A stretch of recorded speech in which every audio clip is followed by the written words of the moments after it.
নমস্কার, welcome to my channel. আশা করি সকলে খুব ভালো আছেন। আজকে আমি চিকেন চাঙ্গেজির একটা রেসিপি নিয়ে এসে হাজির হয়েছি। এটা দিল্লির একটা বিখ্যাত রেসিপি।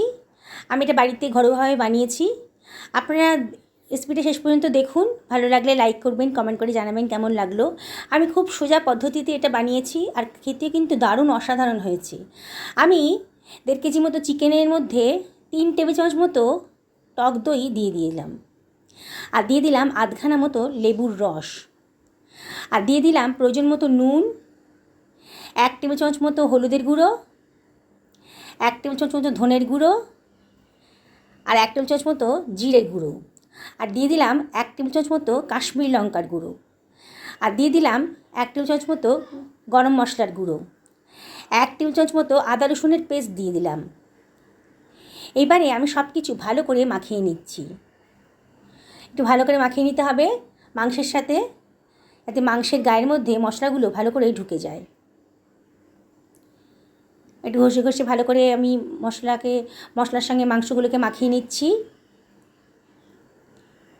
দেখুন বন্ধুরা, এই রান্নাটার রেসিপিটা কিন্তু খুবই টেস্টি। আমি এটা ঢাকা দিয়ে রাখলাম আধ ঘন্টার জন্যে। আমি একটা ফ্রাই প্যানের ভেতর 3 টেবিল চামচ মতো সাদা তেল নিয়ে নিয়েছি, আর 3টে পেঁয়াজকে কুচি করে দিয়ে দিলাম। পেঁয়াজটাকে কুচি করে দিয়ে দিয়েছি।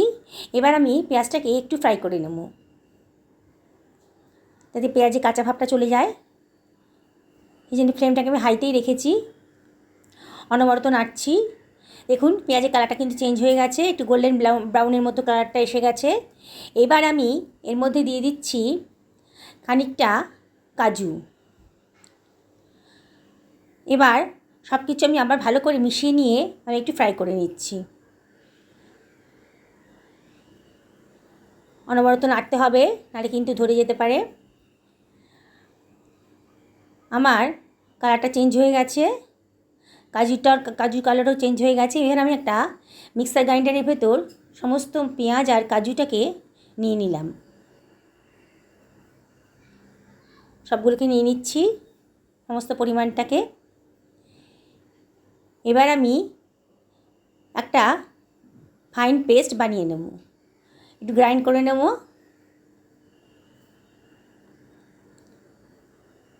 দেখুন আমার গ্রাইন্ড করা হয়ে গেছে, একটা ফাইন পেস্ট আমি বানিয়ে নিয়েছি। দেখুন বন্ধুরা, একটা ফ্রাই প্যানের ভেতরে খানিকটা সাদা তেল নিয়ে নিয়েছি। এবার ম্যারিনেট করা মাংসগুলো আমি এবার ফ্রাই প্যানের ভেতর দিয়ে দিচ্ছি।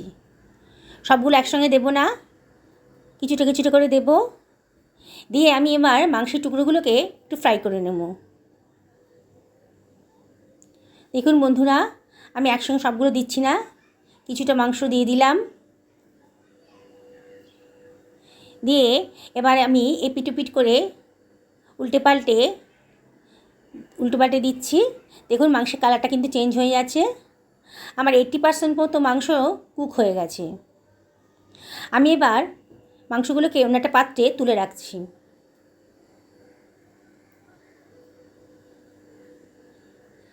এবার দেখুন বাকি মাংসগুলোকে আমি একইভাবে ফ্রাই করে নেব। 80% মতো মাংস আমি রান্না হয়ে গেছে। মাংসগুলোকে আমি আবার দিয়ে দিলাম, বাকি মাংসগুলোকে। এগুলো ফ্রাই করা হয়ে গেছে। আমি আবার সবগুলোকে একটা পাত্রের মধ্যে তুলে রাখছি।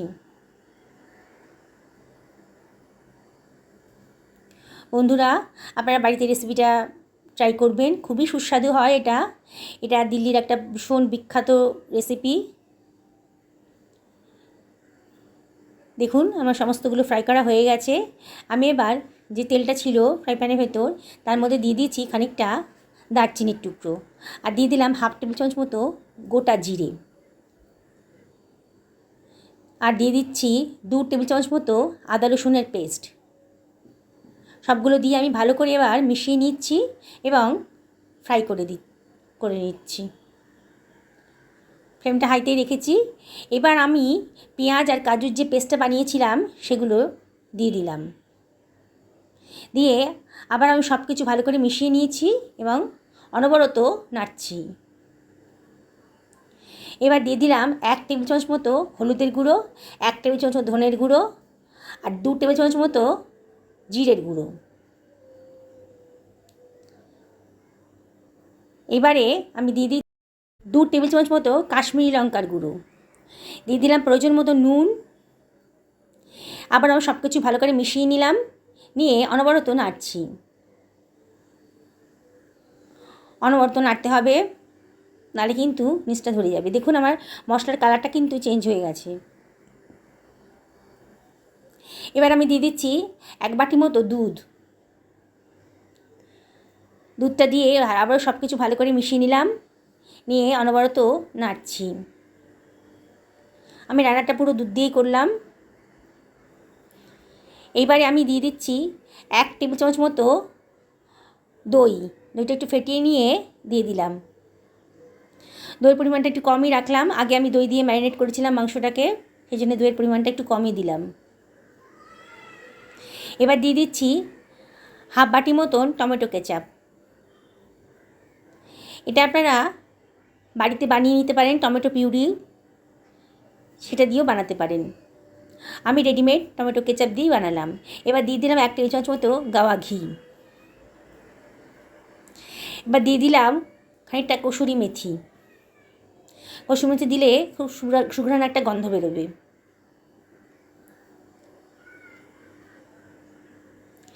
এবার আমি দিয়ে দিচ্ছি 1 টেবিল চামচ মতো গরম মশলার গুঁড়ো। সব কিছু ভালো করে মিশিয়ে নিলাম, অনবরত কিন্তু নাড়তে হবে। এবার আমার ফ্রাই করা মাংসগুলোর টুকরোগুলো আমি দিয়ে দিচ্ছি। সব কিছু ভালো করে মিশিয়ে নিলাম, সব কিছু ভালো করে মিশিয়ে নিচ্ছি। ফ্লেমটা এখনও পর্যন্ত হাইতেই রেখে দিয়েছি। এবার আমি ঢাকা দিয়ে দিলাম, ফ্লেমটা লো করে দিয়েছি 15 মিনিটের জন্যে। আমার 15 মিনিট হয়ে গেছে। দেখুন মাংসের গা থেকে তেল বেরিয়ে এসেছে, কালারটা কত সুন্দর হয়েছে। এই মাংসটা আমার ম্যারিনেট করা ছিল, তারপরে আমার 80% মতন ফ্রাই করা ছিল, সেই জন্যে রান্না করতে বেশি টাইম লাগলো না। বন্ধুরা, এটা খুবই অসাধারণ স্বাদের হয়, একেবারে নতুনত্ব স্বাদের। আপনার বাড়িতে এটা ট্রাই করবেন। আমি এবার সার্ভ করে দিচ্ছি। দেখুন কি সুন্দর রঙটা হয়েছে, খেতেও কিন্তু খুবই দুর্দান্ত অসাধারণ স্বাদের হয়েছে। নতুন বন্ধুদেরকে রিকোয়েস্ট করব আমার চ্যানেলটা সাবস্ক্রাইব করার জন্যে, আর পুরনো বন্ধুদেরকে অনেক ধন্যবাদ আমার পাশে থাকার জন্যে। আমি রিকোয়েস্ট করব তাদেরকেও আপনারা লাইক করে কমেন্ট করে আমাকে উৎসাহ করবেন। দেখুন আমার রান্নাটা পুরো কমপ্লিট হয়ে গেছে,